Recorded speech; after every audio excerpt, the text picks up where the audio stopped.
একদম মেন রাস্তার ধারেও কিন্তু পার্কিং জোন হচ্ছে, দেখতে পাচ্ছেন এগুলো সব কিন্তু পার্কিং জোন। যে জায়গাগুলোতে গর্ত আছে মেলা ময়দানে, সেই জায়গাগুলোতে এইভাবে কিন্তু একটা রিপেয়ারিংয়ের কাজ চলছে। এটাই কিন্তু জগন্নাথ, বলভদ্র এবং সুভদ্রার মাসির বাড়ি। নমস্কার, আজকের এই ভিডিওর মাধ্যমে আপনাদেরকে দেখিয়ে দেব দুর্গাপুরের চিত্রালয় রথের মেলা ময়দানে মেলার যে শেষ মুহূর্তের প্রস্তুতি চলছে, সেই প্রস্তুতি একদম শেষ মুহূর্তের প্রস্তুতি বেশ কয়েকদিন আগে থেকেই শুরু হয়ে গিয়েছে, তবে এখন চলছে একদম চূড়ান্ত পর্যায়ের প্রস্তুতি। এবং রথের মেলায় কতগুলো স্টল রয়েছে, কোথা থেকে আসবেন রথের মেলায়, কিভাবে প্রবেশ করবেন, কিভাবে বের হবেন রথের মেলা থেকে, হারিয়ে গেলে কোথায় যাবেন, সেই বিষয়গুলো কিন্তু থাকছে আজকের এই ভিডিওতে। তো অবশ্যই ভিডিওটা আপনারা বেশি করে শেয়ার করে দেবেন। দুর্গাপুরের সর্ববৃহৎ মেলা দুর্গাপুরের চিত্রালয় রথের মেলা ময়দান সেজে উঠছে, চলছে চূড়ান্ত পর্যায়ের প্রস্তুতি। 27শে জুন দুর্গাপুরের সিজনের জগন্নাথ মন্দির থেকে জগন্নাথ, বলভদ্র এবং সুভদ্রাকে নিয়ে আসা হবে মাসির বাড়ি চিত্রালয় রথের মেলা ময়দানে। সেজে উঠছে অস্থায়ী গুন্ডিচা মন্দিরও। আমি এখন যেখানে দাঁড়িয়ে আছি সেটা জগন্নাথ, বলভদ্র এবং সুভদ্রার যে মেন মঞ্চ, যেটা মাসির বাড়ি করা হয়েছে, সেই অস্থায়ী মাসির বাড়ির একদম প্রাঙ্গণে। কালকে আমি দেখিয়েছিলাম আপনাদেরকে প্রিপারেশনে কতটা কাজ হয়েছে। আজকে কিন্তু কাজ অনেকটা এগিয়ে গিয়েছে এবং আজকে দিনভর কাজ হলে পুরো মণ্ডপটাই কিন্তু সাজানোর প্রক্রিয়া সম্পন্ন হয়ে যাবে। দুর্গাপুরের চিত্রালয় মেলা ময়দানে প্রত্যেক বছরের মতো এবছরও 4টি জোনে মেলাকে বিভক্ত করা হয়েছে। একটি টেক্সটাইল জোন, অন্যটি ফুড জোন, আরেকটি বই মেলা চত্বর এবং অন্যটি সবথেকে জনপ্রিয় রাইডসের যে জোন, সেই জোনটি। একাধিক রাইডস অলরেডি কিন্তু মেলা ময়দানে চলে এসেছে। দুর্গাপুরের চিত্রালয় রথের মেলার অন্যতম আকর্ষণ এই অ্যাকোয়া ওয়ার্ল্ড, যা ছোট থেকে বড় সকলের আকর্ষণের কেন্দ্রবিন্দুতে। দুবাই অ্যাকুয়ারিয়াম ও আন্ডার ওয়াটার জুয়ের আদলে দুর্গাপুরে এসেছে নতুন এক অ্যাকোয়াটিক জোন, যা ছোট থেকে বড় সকলের আকর্ষণের কেন্দ্রবিন্দুতে থাকবে এবছর, এমনটাই আশাবাদী উদ্যোক্তারা। এই অ্যাকোয়াটিক জোনকেও ভাগ করা হয়েছে 3টি ভাগে। রাক্ষসের মুখ দিয়ে ভেতরে প্রবেশ করার পর ভেতরে থাকছে ছোট ছোট অ্যাকুয়ারিয়াম, যা বাইরে থেকে দেখা যাবে, এবং সেই অ্যাকুয়ারিয়ামে থাকছে জীবন্ত সব মাছ। এরপরেই বিশাল বড় টানেলের ভেতর আপনাদের প্রবেশ করতে হবে। লম্বা টানেলের অ্যাক্রিলিক লেয়ারের ভেতর আপনারা দেখতে পাবেন হরেক মাছ, একদম জীবন্ত মাছ, আর যা দেখতে ছোট থেকে বড় সকলেই ভিড় জমাবেন এই মেলা ময়দানে, আশাবাদী উদ্যোক্তারা। এরপর এই টানেল ক্রস করে বাইরে বের হলেই আপনারা প্রবেশ করবেন জুয়ে, এবং সেই চিড়িয়াখানায় রয়েছে জলজ সব প্রাণী, এবং স্পেশাল কিডস জোনও রয়েছে, সেখানে রয়েছে বিশেষ সেলফি জোনও। চলে এসেছি আন্ডার ওয়াটার জুতে। এখানে বিভিন্ন ধরনের সামুদ্রিক প্রাণী, হাঙর, রে, পিরানহা, কাঁকড়া সব রকমই আপনারা পাবেন, সাথেই পাবেন হাতিও। এর সাথে সাথেই আপনারা এখানে পেয়ে যাবেন আরও অন্যান্য নানা ধরনের প্রাণী, তার মধ্যে অন্যতম রয়েছে ক্রোকোডাইল এবং টর্টয়েস। মেলার গুন্ডিচা মন্দিরের ঠিক লাগোয়া অংশে, এটা কিন্তু গুন্ডিচা মন্দির, এবং তার লাগোয়া অংশে কিন্তু টেক্সটাইল জোনটা করা হয়েছে মেলার, এবং বিভিন্ন রকমের বেডশিট, বেড কভার থেকে শুরু করে ড্রেস মেটেরিয়াল সব কিছুই কিন্তু পাওয়া যাচ্ছে, এবং একদম সেলের মূল্যে এক প্রকার বলা যায়। এবং আপনারা যারা যারা পুজোর বাজার করতে চান, তারা কিন্তু অনেকেই কিন্তু পুজোর বাজার এই দুর্গাপুরের মেলা ময়দানের টেক্সটাইল জোন থেকে করেই ফেলেন। এইটাই কিন্তু বই মেলার জায়গা, এবং সব স্টলই এখনও কিন্তু ফাঁকাই রয়েছে। এখনও পর্যন্ত কিন্তু কোনো পাবলিশার্সের বুক নিয়ে স্টলে রেডি করা হয়নি।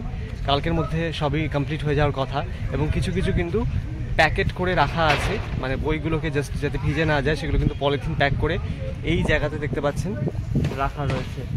ওইখানে সামনে রাখা রয়েছে, এইখানে রাখা রয়েছে, একটু দেখাই আপনাদেরকে, এই দিকটা রাখা রয়েছে। এগুলো কিন্তু কিছু কিছু বুক, পাবলিশার্সদের বুক চলে এসছে, এবং সেগুলো কিন্তু এখানে রাখা রয়েছে। এগুলো জাস্ট এখান থেকে খুলে ইনস্টল করা হবে, যার যেটা স্টল অ্যালট করা হয়েছে সেখানে ইনস্টল করা হবে। মেলায় খাবারের স্টল কিন্তু সব জায়গাতেই ছড়িয়ে ছিটিয়ে রয়েছে।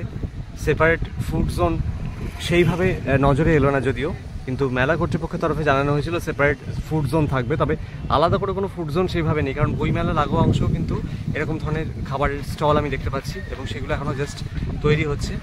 যেগুলো আনা হবে খাবার দাবার, কিছু কিছু যেগুলো ম্যানুফ্যাকচারিং থাকবে এবং কিছু কিছু এখানে বানানো হবে, সেই প্রক্রিয়াটা এখানে সম্পাদন করা হবে, এই জায়গাতেই কিন্তু করা হবে। যেরকম এই একটা স্টলের সামনে আমি দাঁড়িয়ে আছি, গরম গরম মাছ ভাজা সঙ্গে চিকেন ও মোমো পাওয়া যাবে।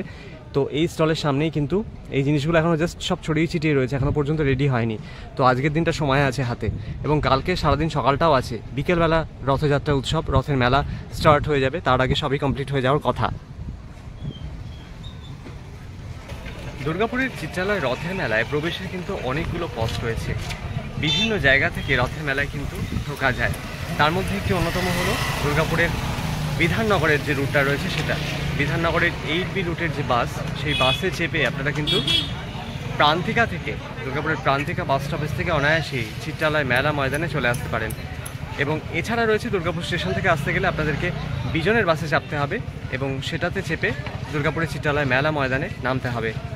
এছাড়া এজনের বাসেও আপনারা নামতে পারেন। এজনের বাসে নামতে গেলে আপনাদেরকে LIC মোড় বাস স্টপেজে নামতে হবে, সেটা ওই সাইডটায় পড়ছে, একদম মেলার ওই দিকটাতে পড়ছে। এটা একদম মিডল পয়েন্টে আমি দাঁড়িয়ে আছি প্রায় বলতে পারেন মেলার। এবং বিভিন্ন জোন থেকে এসে কিন্তু বিভিন্ন এন্ট্রান্স থেকে এসে আপনারা কুমারমঙ্গলমের যে স্টপেজ আছে সেখান থেকেও নামতে পারেন বাস থেকে নেমে, 8B রুটের বাসে যেটা সম্ভব হবে। তবে বিজনের বাসে আসলে আপনাদের কিন্তু নামতে হবে চিত্রালয় যে স্টপেজটা আছে বাস স্টপেজটা, অথবা বিধান স্কুলের যে স্টপেজটা আছে সেইখানে নামতে হবে এবং সেখান থেকে পায়ে হেঁটে আপনারা মেলা ময়দানে অনায়াসেই পৌঁছে যেতে পারবেন। এবছর দুর্গাপুরের সর্ববৃহৎ রথের মেলা চিত্রালয় রথের মেলায় থাকছে প্রায় 550-র কাছাকাছি স্টল।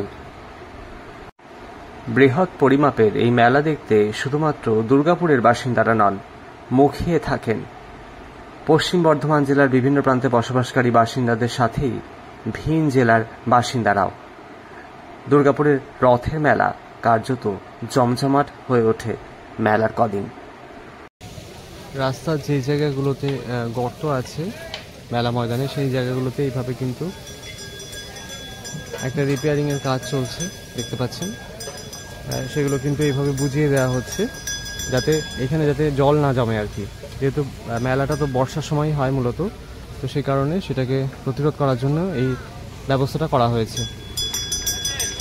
পাশাপাশি বৃহৎ পরিসরে এবছরের মেলাটা হচ্ছে এবং বিভিন্ন জায়গায় কিন্তু ছড়িয়ে ছিটিয়ে সব দোকান রয়েছে দেখতে পাচ্ছেন।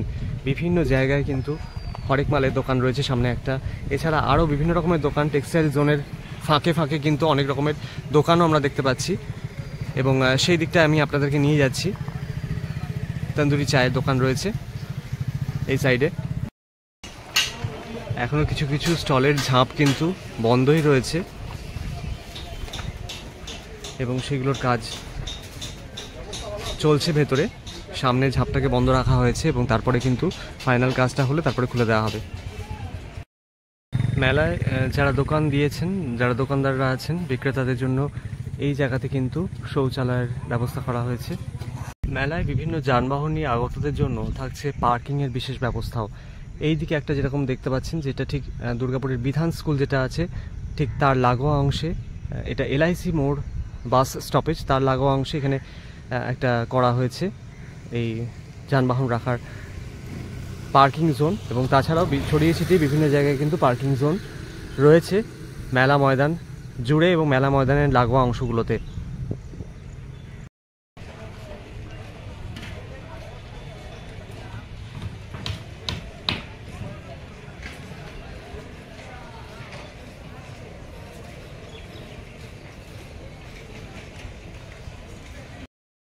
একদম মেন রাস্তার ধারেও কিন্তু পার্কিং জোন হচ্ছে দেখতে পাচ্ছেন। এগুলো সব কিন্তু পার্কিং জোন, বিভিন্ন যানবাহন নিয়ে আগতদের যাতে কোনো অসুবিধা না হয় মেলায়, সেই কারণে এই জোনগুলো করা হচ্ছে এবং সেগুলোও কিন্তু এখন জাস্ট রেডি করা হচ্ছে। মেলাতে এসে কেউ হারিয়ে গেলে অথবা যে কোনো রকম সমস্যার সৃষ্টি হলে মেলাতে রয়েছে এনকোয়ারি অফিসও, সেখানে এসে আপনারা সরাসরি অভিযোগ জানাতে পারেন অথবা যে হারিয়ে গেছে তার জন্য অ্যানাউন্সমেন্ট করাতে পারেন। কারণ শুধুমাত্র দুর্গাপুর এবং তৎসংলগ্ন এলাকা নয়, ভিন জেলা থেকেও বাসিন্দারা এই মেলাতে যেহেতু আসেন, তাই এই অসুবিধার সম্মুখীন অনেক সময় অনেকে হন। সেই অসুবিধা দূর করার জন্যই মেলা কমিটির তরফে প্রত্যেক বছরের মতো এবছরও এনকোয়ারি অফিসের ব্যবস্থা করা হয়েছে।